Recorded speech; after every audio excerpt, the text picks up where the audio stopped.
Yes, it's rock and roll in the garden, and we'll tell you more about that in just a moment. Maybe with head gardener McGrady, but the crew here, team, the Fresh Head team for the Happy Homesteaders and Get Out and Grow project. Anna and John in Devon, head gardener McGrady in Lisbon, where I think he's had a fine day today. We've got some lovely pictures. Yeah, he looks happy enough, doesn't he? But let's first go to Devon and to Anna. How are you this afternoon, Anna? Yeah, doing good. Still catching up with all the busyness going on, but just about caught up with things. And yeah, keyboard returned back from getting fixed, so I've got another one still to get sorted out, which is just next to me. And so yes, one keyboard back, one possibly going out next week. So yeah, busy with the music side of things, and keyboard lesson back tomorrow, and yeah, it's just enjoying the good old weather out there at the moment. It's definitely looking spring-like at the moment. So yes, getting out as much as I can. You sound very spring-like, like a busy bee with so much going on. That's what it's like this time of year, isn't it? Great to hear you, and of course, John had a bit of a break last weekend, didn't you, over the Easter? Where you been, John? If you don't indeed, I did have a break, and I was up in Yorkshire for my week's holiday, which was very, very nice. Went on some nice walks and things, mostly nice big long walks, which was really nice actually. Obviously, yeah, that was really nice to do, but I won't go into too much detail as this is a gardening show and not a holiday show. But yeah, really nice holiday, and definitely if you haven't been to the Yorkshire Dales before, you should go, and if you have, you should go again. Well, yes, good. Are you working for the Yorkshire Tourist Board? Because they do say, don't they, it's God's own country up there. Can you confirm that is the case in the United Kingdom? I guess so. Yeah, yeah. And you don't want to offend anybody, do you?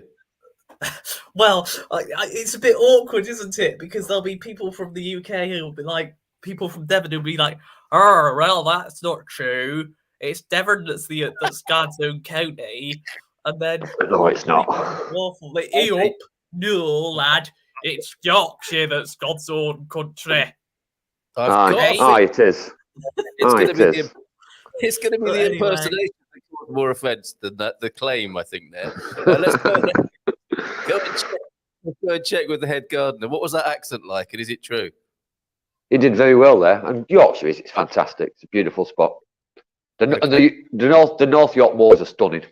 They are. Yeah. They are my favourite place on earth. Yeah. All right. Fantastic. Yeah. And talking about stunning parts of the world, Fiona Worrell's here, everybody. Look. And she joins us from the Ribatejo Valley, right, of Portugal. Some call it the bread basket, don't they, of Portugal? And it's a great place for growing, and you have a homestead there, and you need a bit of help on it, and you come to talk to us about that. But I'm hoping we can ask you a few questions about your place. How are you doing, Fiona? I'm doing fine. It's lovely here just now. Sun shining. Yeah. Great to have you here with us. Oh, I didn't ask Lee how he was doing. Head gardener McGrady, I'm so sorry. How disrespectful of me. Oh, I had a drunken weekend. It was fantastic. Okay. I've been alone for the weekend, so I went out with a couple of mates on Saturday, got drunk, spent Sunday recovering with a bit more drinking. So nice to be back at work. There we go. Yeah. Not fulfilling a northern stereotype whatsoever here.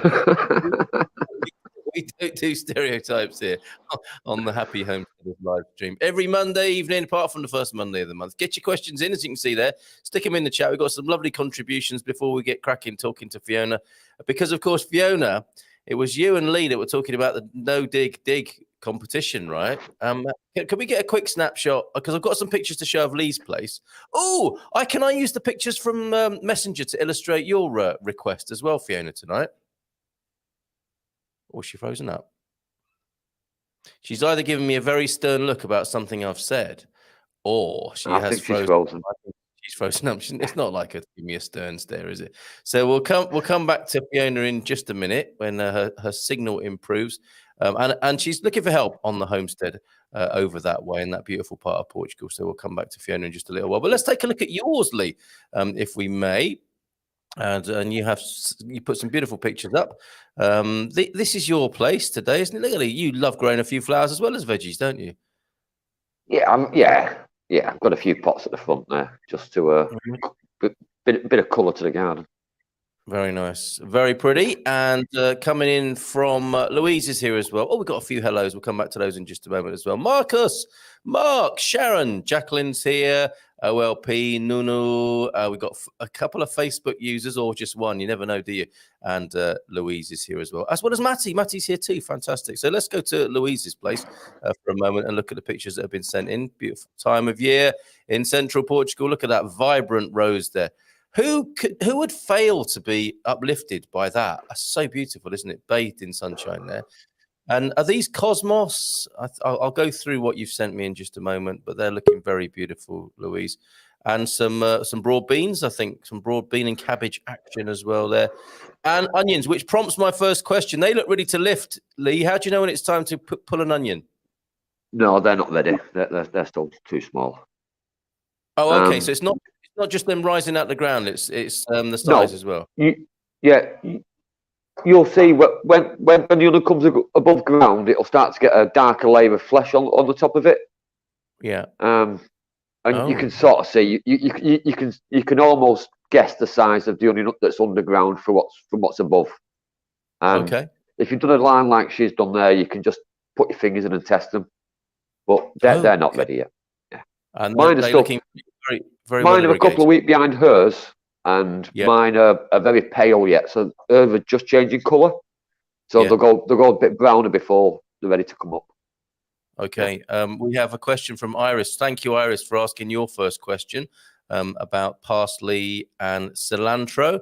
But yeah, that's back to Louise's brassicas. They're looking pretty fine there, aren't they? Incredible. And what's this picture that got sent in as well? Oh, that's a longer view of your garden. That's my herb garden at the front. Herb garden looking very nice. Very nice too. Other pictures that have come in. Portugal has been, not that one, this one. Look, snow-capped mountains of northern Portugal currently. And this could be North Yorkshire, couldn't it? This is the north of Portugal, the Vuga River, south of Porto, but looking very lush and green, not unlike the Yorkshire Dales there. Very nice too. Thank you, Dee, for that picture. And of course, it's Freedom Day here in Portugal.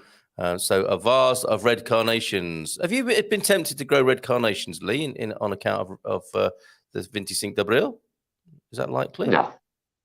Not likely simply at all. No. No. Okay. Nice thing at all. Okay, well, let's let's move. I'm staying away from Portuguese. I told you, I got too stressed out with English politics. I'm avoiding anything to do with Portuguese politics. I'm not doing any of it. I'm not interested.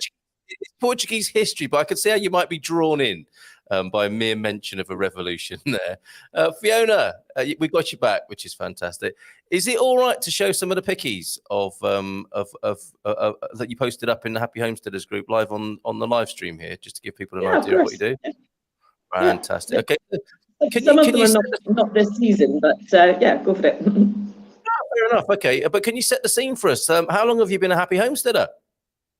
Oh, gosh. I've been on this land for 2 years, and previously in Portugal for another year. And then before that, way back in Scotland, I was a farmer. So, yeah, I've been messing around with this for too many years.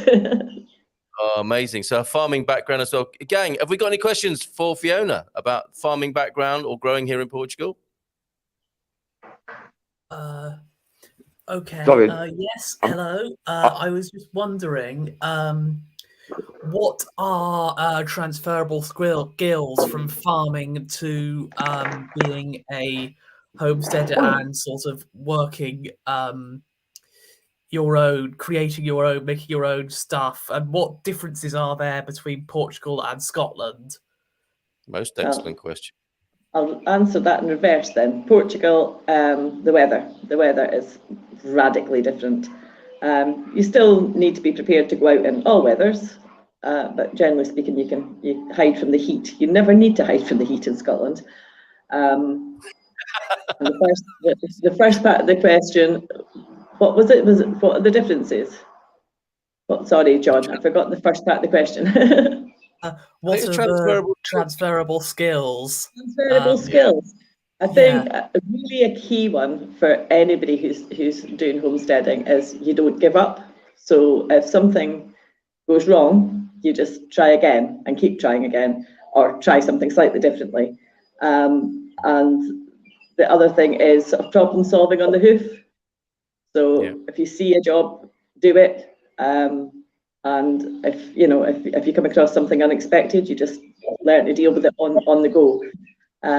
Which you don't really get in other lines of work. It's like there's always something there to surprise you, and you have to sort it. Nobody else is going to do it for you. Great question. Excellent question. John, anything else from you or from Anna this evening? I can't think of anything right now, so I'll let Anna ask a question if you've got a question, Anna. Anna, it might be dig or no dig, or should we not mention that? I was going to say, is it quite a different gardening experience over there compared to how it was for you before? And is it quite exciting, sort of working in new areas of gardening that you haven't done before? Absolutely. I think the thing that surprised me here is just how much actually grows and how much abundance there is of everything, including stuff you don't want to grow. I'm not going to call them weeds. That's a Lee term. We don't have weeds. We have wild plants, and a lot of them are useful and medicinal and all that sort of stuff. But yeah, our main garden that we had last year that you guys had seen is completely overgrown this year. We've reclaimed a couple of small patches, but it's just incredibly, it's like a jungle. Partly because I think you guys know that the chap that owns this place passed away about 6-7 weeks ago, and that knocked us for quite a few weeks. So we're way behind with everything. And I've replanted seeds 3-4 times, and the slugs have had them, or we've had a bit of a disastrous year growing wise. But we're getting there now. We're getting on top of it now, and thankfully the weather's been kind. It's not been too hot, so we are able to. I just put corn in the ground yesterday, which we'd normally been in before now. I just got tatties in the ground yesterday. We're getting there slowly, catching up. But, I didn't know you'd had a bereavement there, Fiona. Sorry to hear that. It sounds like you've had quite a time of it. Yes, my landlord passed away. He was a very, very dear friend, and with bereavements, always sort of knocks people. And then we had a couple of weeks of waiting for things to happen, and then his daughter was over trying to sort stuff out. And it's been an interesting spring for us here. Sure. So yeah, so we're more than a little bit behind, but as I say, catching up now. So. And trying to win the battle. I suppose it goes back to what you just said, right? You can't give up, can you? You've just got to keep going. Absolutely. And this year, more crucially, I think, than any other time, because income's pretty tight. There's 3 of us to feed, and we've got animals. I'm desperately trying for the first time over here, trying to grow some food for the animals, even if it's just to take the edge off a little bit, because prices for chicken feed and for horse feed and pig feed, because my landlord had pigs, so we've now got pigs and a spare dog. So just anything that can sort of take the burden off those costs. So I'm planting all sorts of weird and random things, but anything that can get fed to something else is great, as well as obviously food for ourselves. All right, and that's what you need to help with. That's what we're appealing for tonight. We'll go into more detail on that. But Lee, I think you wanted to chip in there with how you can't give up. There's always something going on. It's not too late in the year. There's still lots of time to get ahead with it. McPhee said it's just putting in the effort and not leaving the jobs to be done at another time. But she's got the right idea, because food costs for animals is going to go up dramatically if this Russia crisis carries on. And I know it already has, but it's going to go up worse. And as the summer comes and the plants we've got available dry out, it's going to become more expensive to keep stock, and that'll put the price up of everything from eggs to beef on the hoof. So you're doing the right idea now, planning ahead for the hard times that are likely to come. Yeah, definitely. Sobering message there, but thank you for that, both of you. Let's go and see who's here with us tonight. John, sorry, go on, carry on, mate. That reminds me, actually, Lee, you've brought me on to something I posted earlier on in the group. I'll just go and find it and read it out. Good man. Come on, computer, hurry up. Shall I say a few hellos while you're doing that, John? While you're finding that, let's say hello to Louise. Boa tarde a todos. First in tonight with your lovely little seedling there, Louise. Always grateful to you for sending in your pictures. Matty's here. Hola. He's going for an organic bio night there, but bio night, very good. Biologique. And hi all from Facebook user who says hi, Lee. I wonder who that is tonight. You might have to sign in and give your permission for StreamYard to say. Stalker. Yeah, well, I think you're quite intrigued by that, aren't you? Show yourself, whoever you are. He's got a sausage dog, and he's not afraid to use it. Nunu is here as well. Hi all from Nunu in the capital. OLP, hi all from the Garden Geek in Oregon. That's a great handle, the Garden Geek. Great to have you here, OLP. Mark's here as well. Mark, how are you? Evening all. And Marcus Valbon. Always good to see you, Marcus. Good afternoon, guys. Happy Freedom Day to you, Marcos. I'm sure it has a special significance for you, mate. Botard from Sharon. Hello, Sharon. Love getting your pictures. Got any more today? Denise Ruth, a new name. End the mandates, you say on Facebook. Morning from New Zealand, where you've been especially treated over there, I think, when it comes to mandates. Hi, Denise. How you doing? Jacqueline Branco, good afternoon. Jacqueline, thank you for that good news thread that we read out this morning from Safe Communities Portugal. This is, I think, John, you might want to share this yourself. I don't know if you found your thread that you were looking for in Facebook. I have, but I don't know if you got any general questions this week, Anna. But if you did, forget to let Anna know about any questions you do have, or if you've only just thought of one, you could obviously let us know right here, as is normally the case. Good man, good man. And we've got some lovely new names tonight. Well, Sue we've seen before, but Sue's in this evening. 3 peas in a pod. Kathy's here. Amazing. As well as Denise, who's new. We've got Angel Tobbit as well, or Angel Tobbit. And Iris is here, who's got a question, as is Brian and Chris. Thanks, everybody, for joining us tonight. Fantastic turnout tonight. John, where you got it? Oh, yeah, he is. John, you put up a fantastic post, John.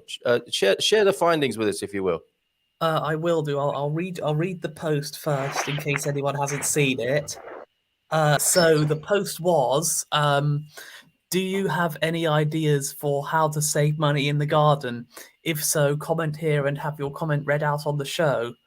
So we have a couple of comments from the head gardener, Lee McGrady. The first of those is rescued old food pots and containers for seed trays. So that's cool. Very cool. I like that, Lee. Thank you, John. Buying smaller plants and shrubs to give them time to grow. Another very nice answer. This is something I always recommend to my customers. If they want a huge area plant, for a small 1 foot one might be €6. For a 6 foot one, you can pay in excess of €60. So I encourage them to buy a small one and give it time to go into the space, therefore saving money, and you get the joy of watching it bloody grow as well. So buy smaller shrubs. It works really well. Lee, how much, near me there's a place that sells trees in pots, right? They must be extortionate. Is there a joke there somewhere, Cal?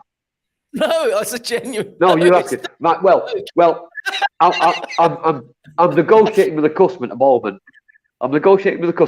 And I really like him because he has no boundaries when it comes to money, and he keeps trying to get me to spend more money than necessary. But I found an Acer tree that I like that's for sale. It's like a Japanese maple. It's a beautiful red one, and it's hung like an umbrella. It's stunning, and it's only €1,550 plus delivery. So I'm trying to convince him that it's a good purchase, because I want it. I want it in one of my gardens, and I think it's beautiful. So I'm hoping next week to take delivery of a new Japanese maple for one of my customers. if that's what he wants, that's what he's going to get. That's what I'm talking about. There's a place here between San Martino de Porto and Caldas de Rainha on the main road where lots of interesting places are selling all kinds of things along that road there, in Tornado Road. And they have trees in pots that presumably have been grown for a long time, olive trees. Yeah, they're ornamental, I suspect, for a special occasion. The olive trees are actually taken out of the ground and put into tubs as mature plants. And a lot of the palm trees and the bigger bushy trees, they're grown again in the ground and taken out and put into pots for sale. But I mean, you can pick a really nice olive tree up for around €500-600. I mean, a very old, nice, well matured olive tree. The palm trees, they're to a penny. They're like €200 a piece. Wow. But then you get towards the more specialist plants like the maples, and they are just unbelievable money. But beautiful and worth every penny of it because it changes your garden like that. It's a 50-year-old tree, and beautiful. Okay, so I want some seeds. Yes, Fiona's got the right idea. Get some seeds or get a cutting off that bad boy and save £1,500. Trees, a Japanese maple, beautiful colour. So have me some seeds. It's not just for this colour. It's been well looked after, and it's a beautiful shape, and it looks like a bonsai tree. It's been so well looked after. So I sent him some images yesterday, hoping that he'll take the bait and let me buy it. You say 50? You say 50 years old? It's got to be knocking around that. Yeah, it's got to be around the 40 to 50-year-old mark. Yeah. So it's possible a head gardener like yourself has looked after that tree since it was first grown, germinated in their career. Well, their whole career, right? Yeah. It would have been planted somewhere, and it would have been moved from one garden. Maybe a house had been redeveloped, or gardens were changing the way they were doing an area, and it would have been taken out carefully and put into a pot for sale. But someone's looked after it for a long time. But I've got a book on bonsai trees, and some of those trees are 700-800 years old. Wow! Still in a small container, and they've been grown from a sapling in a small container and looked after by generations of bonsai gardeners. We're still very much behind them. Can you imagine being the guy who kills that one? That's a massive responsibility, isn't it? I worked when I was at uni. That one of my lecturers, he would tell us a story of a private school in the south of England who's needed a new oak roof building in the chapel, and the school couldn't afford the materials. And when the gardener heard they were struggling, he said, "No, the line of oak we have on the main road, that's what it's for. It was planted for when the church was built. The oaks were planted to redo the roof now. So they've been grown in preparation to do the roof. But they're not only grown enough wood to do the roof, they've grown enough wood to do the roof and sell the rest of the wood to pay for the roof being done." And, my word. That's how we need to think now, isn't it? That's the sort of thinking that's gone missing. Yeah, and that was a 400-year project that only the gardeners knew about, and everybody else had forgot about. But it was in the gardening books. It was in the diaries going back to the start of the school. You gardeners are special people, aren't you? Slightly mad. That's incredible. That is a beautiful story. Thank you very much. Back to you, John. Sorry, bit of a diversion there. Sorry, John. No, it's all good. I'll just read out these last few comments on my post, and then obviously maybe let Anna have a ask something or something like this. Anyway, so Carl Munson, collect rainwater. If only empty buckets. So I get in only empty buckets and containers, I suppose you mean, do you? I'm not sure. Well, it was peeing down, John, frankly, over the last few days. And if you instead of having a stack of empty buckets and pots in your garden, why have them hidden away when they could be collecting rainwater, which just pours off the roof? They were full in a few minutes. It was extraordinary. It was extraordinary the amount of water that was collected. So it's really easy to do that.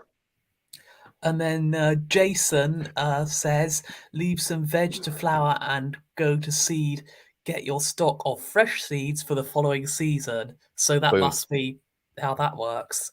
Yeah. Yeah, good advice. And Yeah. finally, our guest of tonight, Fiona, while thinking of what to plant with the aim of producing animal feed this year, thousands of Amaranth, is that Yes. the correct pronunciation? Seedlings have appeared from last year's plants. Ideal, edible, very nutritious, and medicinal too. Also, will be using them for chop and drop / compost in place in the garden and planting them in rows similar to farm crops in various spaces to harvest. So, if you've got any of your own ideas, everybody, comment in that. Go find that post, or give us put the comments in the comment section of the video here. Yes, That's brilliant, John. Great idea. And Fiona, what is that? What is chop and drop? And this is the beautiful amaranth you're talking about. It's a lovely plant to have in the garden, anyway, isn't it? Yeah, it is, but it is quite invasive. But obviously, as I say, if you're using it for something like chop and drop, it works a treat.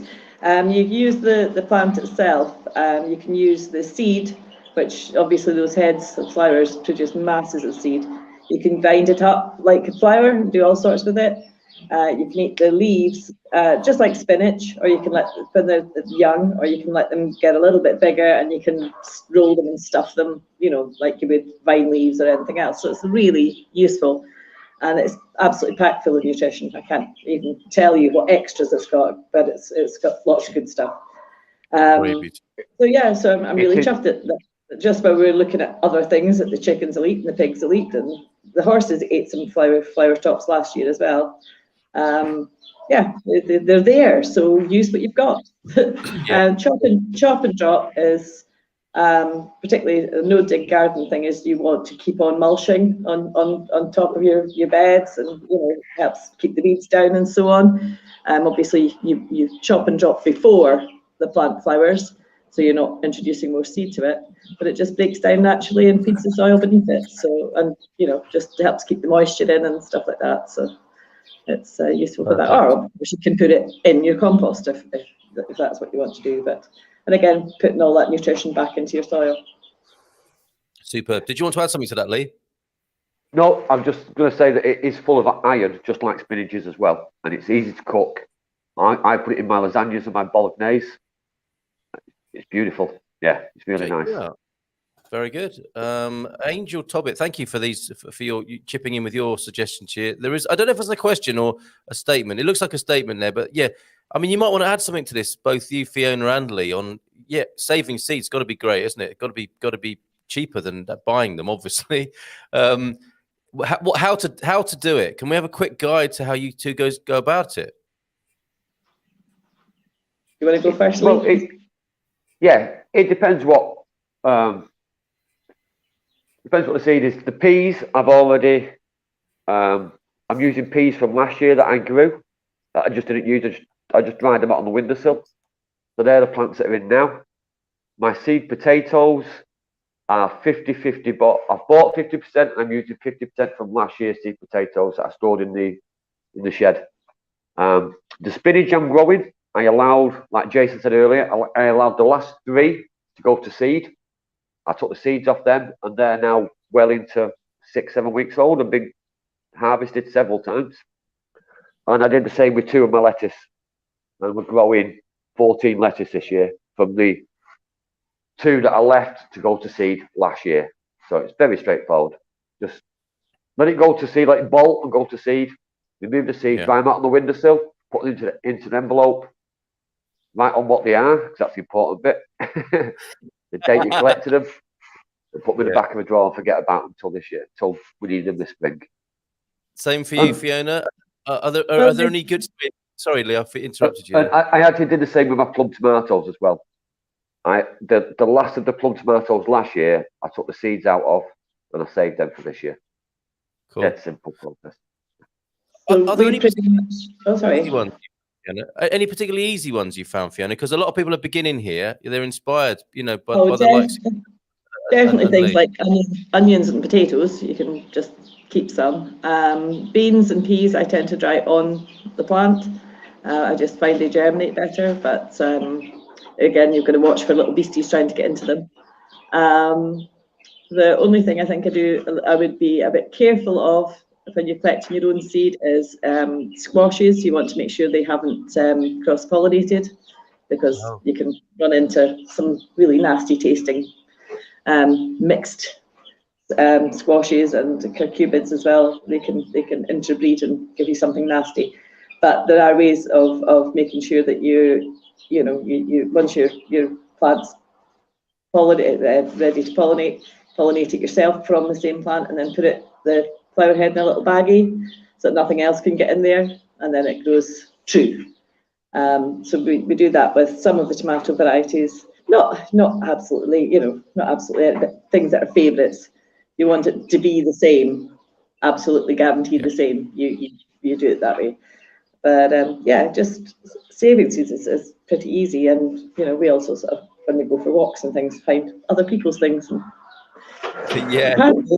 apparently, come home with seeds and pods of various different things. So yeah. Yeah, brilliant. Thank you, Fiona. Yeah, and also don't forget there are really good seed swap sites and stuff like that as well. So if you've got an abundance of one seed and you fancy trying something else, get yourself on a seed swap site and see what's available, or ask for what's available. And because we started off last year with really not very much at all, and I think now I've got 160 different herb plant seeds, and I can't even tell you what in the way of veg, not necessarily in the ground, but we've got seeds for all sorts. So yeah, it's good to swap, and it's free. I mean, you're paying postage or something, or you're meeting somebody to swap, which is always great to meet people, isn't it? So yeah. If you tell people you're new to gardening and you have no seeds to swap because you're new, people will give them you anyway. They'll just give them your seeds. They'll give you seeds. And of course, you can keep seeds out of. I think we grew a huge number of butternut squash seeds from a butternut squash that I found that had obviously fallen off a truck passing through Shamuska. I'd seen the trucks going through, and I found this lovely butternut squash sitting on the side. So we grabbed that, and I think we grew 300 plants of butternut squash last year and gave most of them away. But yeah, it's just, you can, of course, again, sometimes you don't know quite what will come up from that seed, but it's not cost you anything, give it a bash. Oh, brilliant. Thank you so much. Your tips have been appreciated. And I think you'll know the seed swapping site that I've put the link to in there. Any other, while we're talking about the seed swapping groups and communities on Facebook, anything you want to plug that you're involved with, Fee? This is a really sudden thought. I don't know. What am I involved with? Yeah. Well, what I've got there is Seed Swap Portugal. Swap seeds, seedlings, cuttings, and plants. And I think there's a few people here who are members of that group who are tuned in tonight, including Kate, who's here this evening. So thank you very much.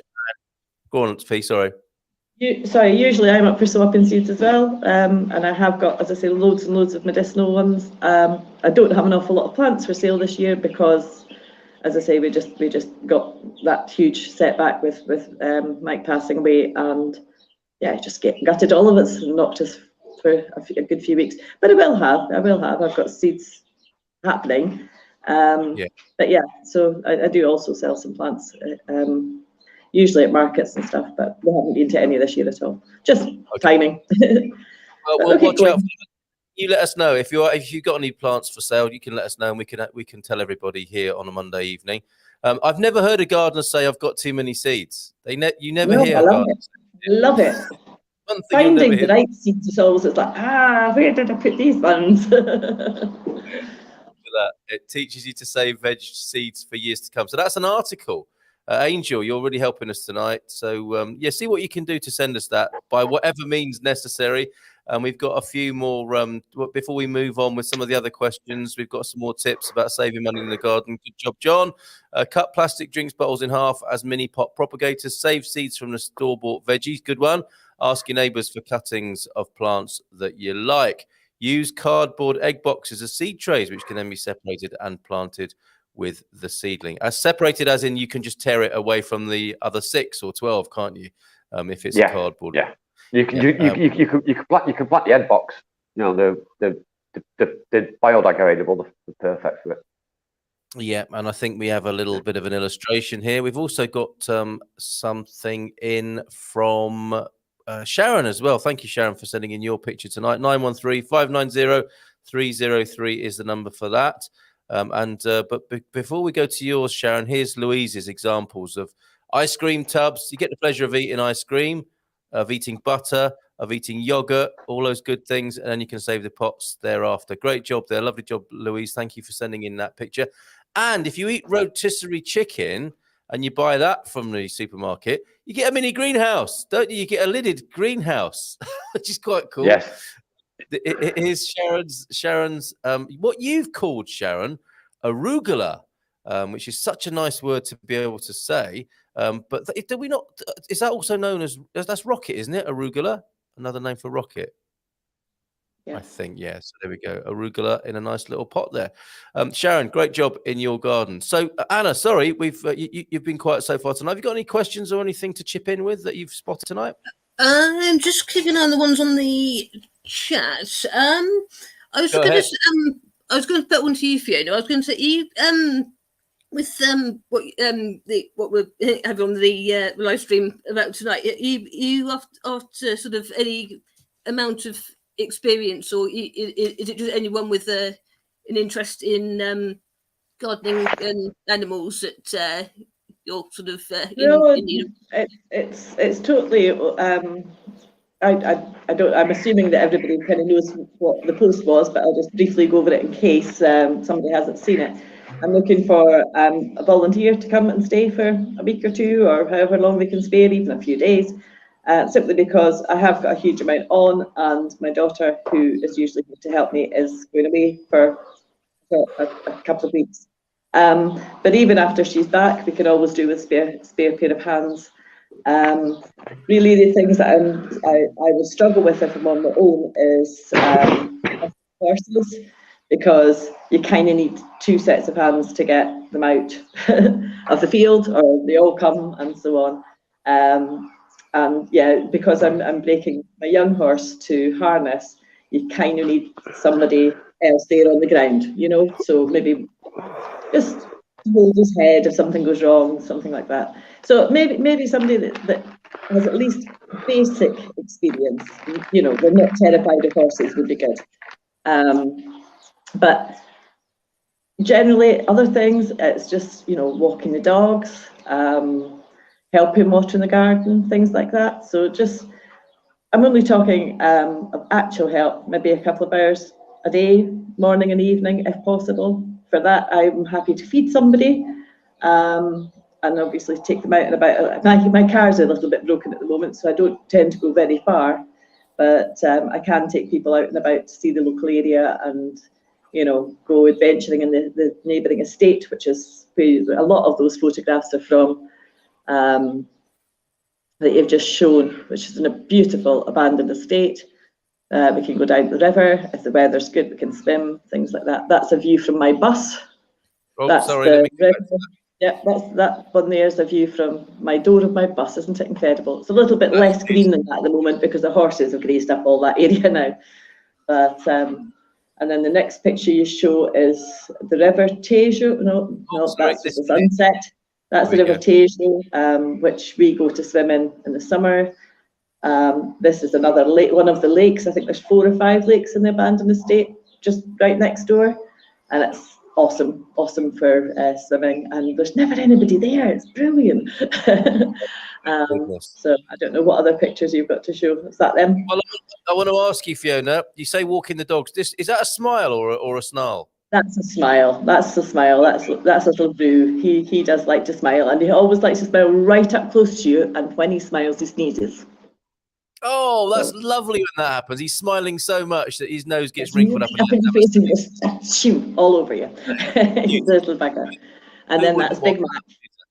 That's Big Mac. He's a super strong dog, and yeah, just keeping them exercise a little bit is just, it's just that time to do things is the problem.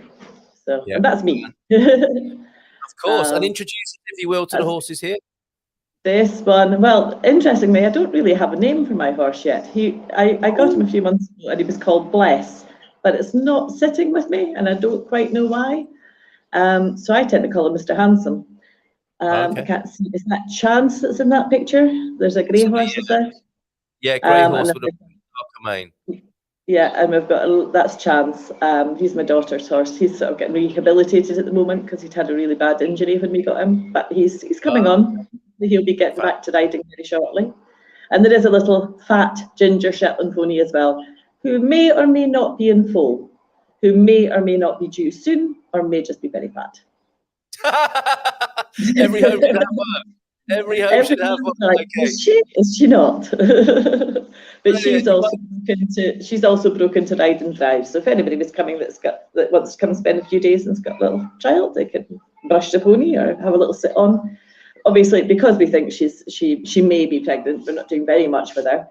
A little person could have a little sit on her or something. Beautiful. Or even get to see some foals being born, if that's how it goes. Well, I had a random message from the previous owner. I think it was about 3 weeks ago, saying, "Has she had her foal yet?" And we're like, "What? Foal?" 2 minutes to 7. I can't believe it. Might explain that, Belly. John, if you have to go, we understand. We've had so much fun. It's almost 7 o'clock. I know Anna's got another question. I just picked up on one that was in the chat. Fiona, just wondering where you are located as well, in case they can reach you. Oh, have we? Oh, that's a really great cliffhanger, isn't it? We're just about to ask Fiona where she is. We're Ribatejo, near the Tejo River, as you could see there. But the Ribatejo area, region, is it safe to call it a valley? I am not sure to any more precise location than that, but that gives you a good enough idea, I think. Santarém district, and Fiona has. I think the connection might be a little bit. That's another good thing about going there. The connection might get you onto a bit of a digital detox over that way. Lee, go on, mate.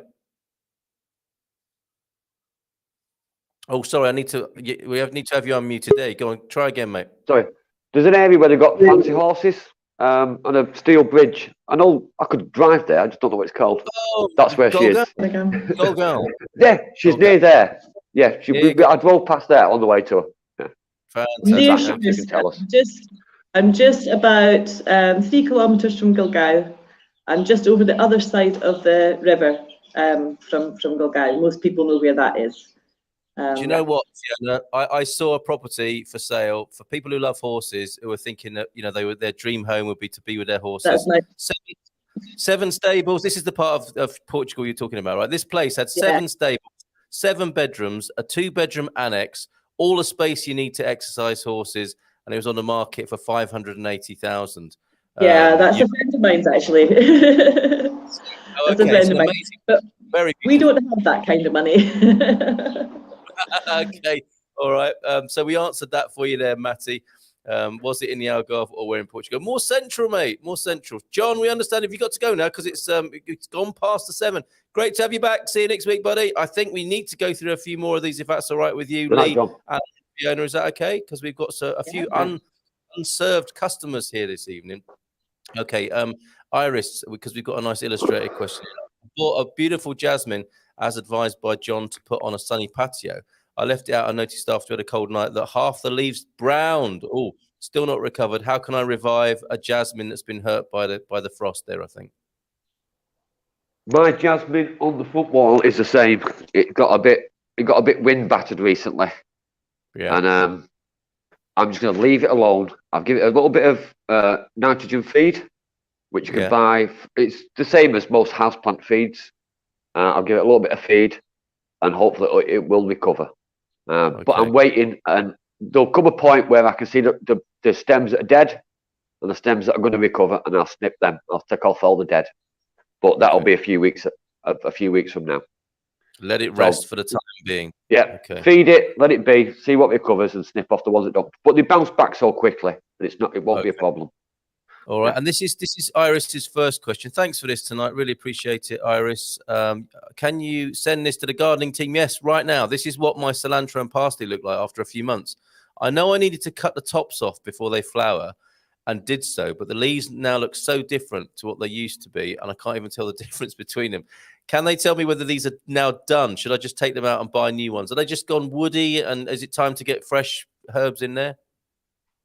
Again, with that, they still look quite fresh, so I would cut them down. They might be a little bit bitter now, but the regrowth might be good to eat. So don't put them in the bin just yet. But a haircut. Yeah, just give them a haircut. Yeah. Let's see what happens there. Do you know, says Nunu, that nettles have more iron than spinach, and we just ignore the plant? Well, some of us do. I don't suppose you do you, Fiona? No, I eat nettles, and I also use them for chop and drop before they seed.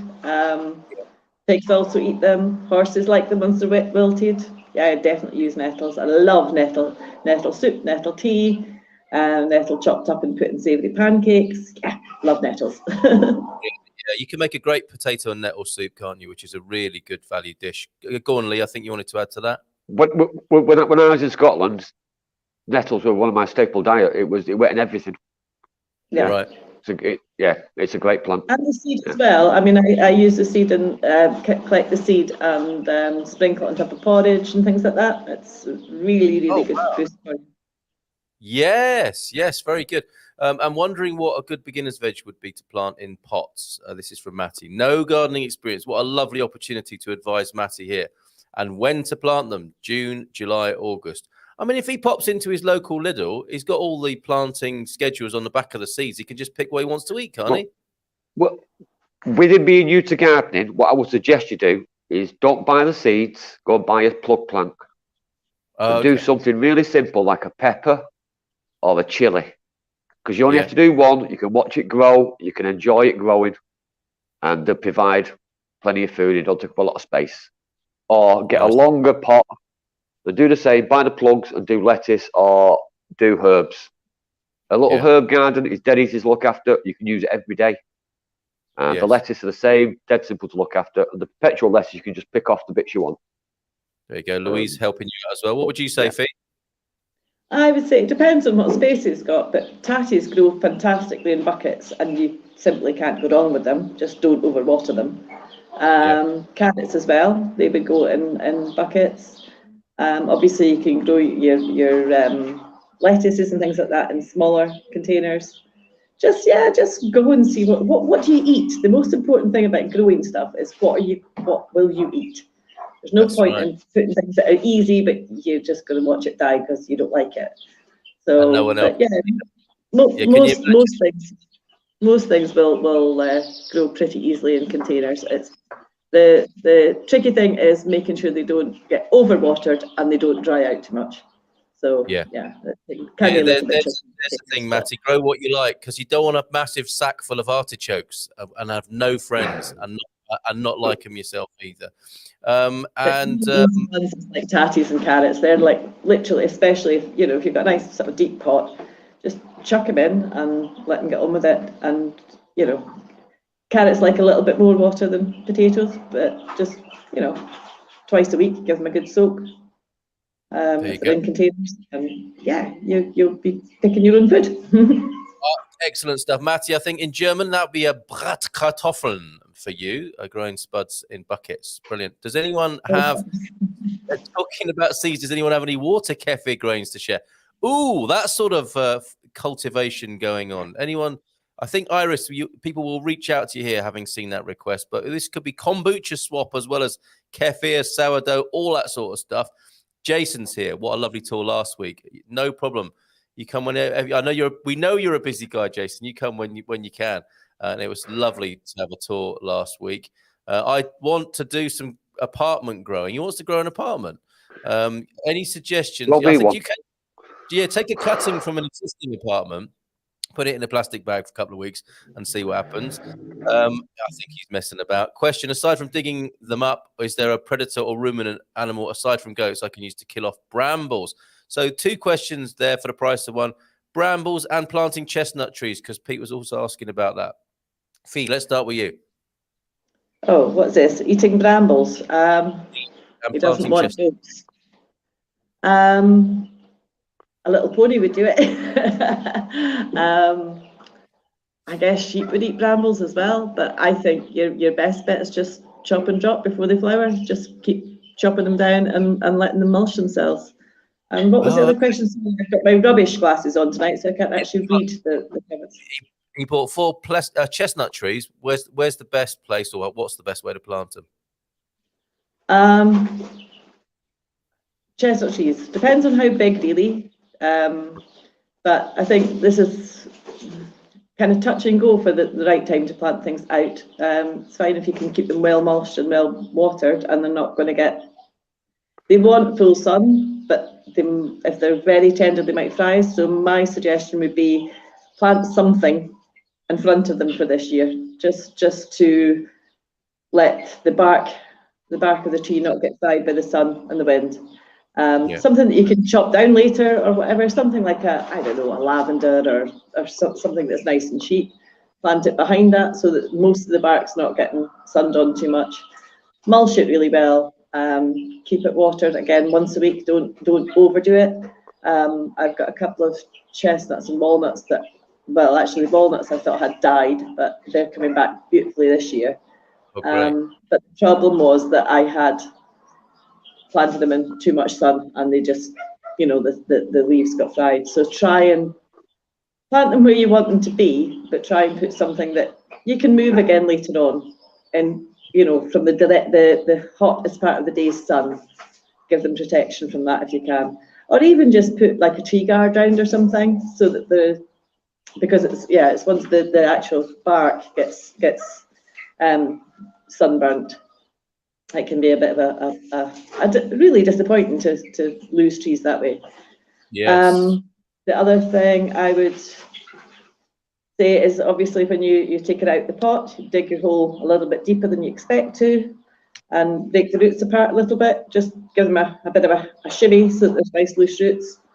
Put some good stuff down there in the earth. I don't know whether you guys use wood ash or manure or something.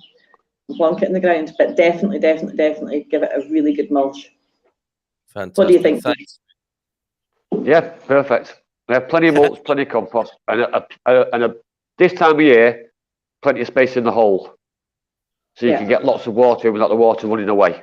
Okay. A little trench around it, so that when you do water it once a week, you really, drown that. Don't spray on the tree itself, but fill the moat up. But yeah, mulch, definitely mulch, because the heat of the sun on a young tree is pretty harsh. Okay, so it's the opposite of a little and often, really, isn't it? You want to give it a good drenching, but not too regularly, and plant it in such a way so that the watering stays with the tree roots. There you go, fantastic advice. Protection from the bark. Once the tree's up, its bark's obviously so much thicker, it can cope with the heat, but the younger ones struggle. Okay, thanks for that, both Fee and Lee there, and I think that's good advice for planting a lot of trees there, and it just not your chestnuts there, Pete. No, that's pretty much general advice. Yeah. Okay, Arugula, easy to grow, says Iris, asking that of Sharon, who shared the picture with us. I love that in salad, but it never lasts long in the fridge. So true. I think it is pretty easy to grow. It won't be quite like you're buying in the packet. Sometimes the varieties change a little bit, but the flavor will be amazing, I suspect, if you grow your own, Iris. And if she can grow cilantro and parsley, she's going to be all right with rocket as well, isn't she? Oh God, yeah. Oh, God, yeah. There you go. Cheese plant, Jugulian, Galteria, good to grow indoors in pots. That's, I think, advice to you, Matty, from 3 Peas in a Pod. Great to have you guys here tonight. And it sounds great. Matty, follow my Instagram page for Lee's home plants or Lee's house plants. I'll send you a link, Matty. All my indoor plants are on there on my Instagram account. Fee, Jason thinks that's a lovely opportunity that you shared with us there, and we hope you find somebody. And Sharon's saying Arugula rocket is super easy from seed, even better. You might have to buy little plants. You can give it a go from seed there, as Sharon's telling you, Iris. Beautiful photos. Yes, indeed. Thanks, everybody, for the lovely photos. Looks wonderful, says Louise to you, Fee there. Andrew, start with aromatic herbs. Look at Nunu. Not content with a bit of scouting and insurance, he's breaking into the gardening business as well with his know-how. Fantastic. So we have a yucca by the front door. It's a good start. Bay trees are cool, and you could give your friends a cutting. There you go. Why has he put friends in inverted commas? Is it a bit vigorous? Is that not what you should give to people? Why is he saying that? Or should we I'm not? not sure I see inverted comments. I don't know. But yeah, you keep cuttings for bay trees. They grow like bloody weeds. Yes, yes.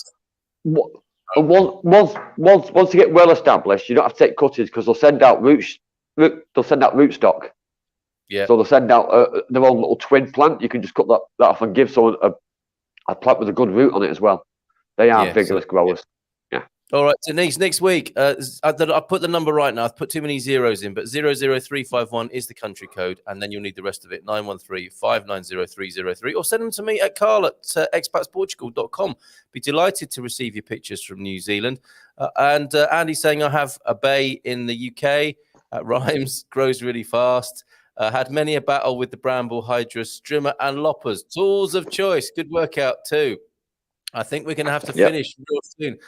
Haircut, thanks for the team. Burn and Pete, bye. Thanks for a great show. Yeah, we're over time tonight. 20% pee, not the peas that Lee was talking about, but your actual human urine here, diluted with distilled water makes a good liquid feed. Would you agree, both of you gardeners? Look, Lee's making some there. And don't forget nettles.